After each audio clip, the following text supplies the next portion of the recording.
Prends garde à toi, chanté par Carmen dans l'opéra éponyme de Georges Bizet, pourrait être fredonné à juste titre en ce début d'année.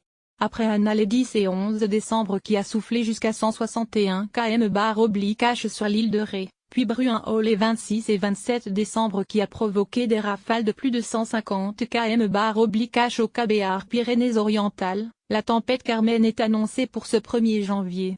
Lire aussi, les vagues de froid polaire sont bien liées au réchauffement de la planète. Une tempête devrait balayer la France pour le jour de l'an, lundi, des côtes de la Manche à la côte aquitaine avant de se diriger 5e le sud-est, prévoit Météo Consul Société du groupe Le Figaro. Ce n'est pas encore tout à fait sûr, mais cette évolution présente une fiabilité élevée dans l'ensemble, même si la trajectoire précise de la dépression à ce jour est assez incertaine, ajoute un communiqué de Météo Consul. La tempête n'est pas encore confirmée. Il faut rester prudent sur sa trajectoire éventuelle.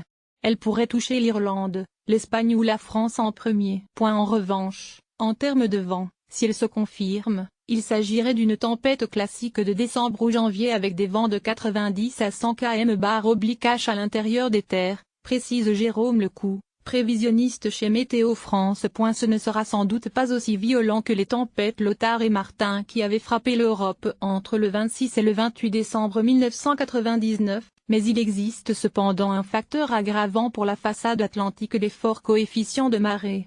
De fait, conjugués à des vents violents et à une mer très forte, ces forts coefficients entraîneront un risque de submersion au moment des pleines mers, sur les côtes de la Manche et la côte atlantique, ajoute la société de prévision. Ci-dessous la carte des vents enregistrés pendant la tempête Bruin-Haut.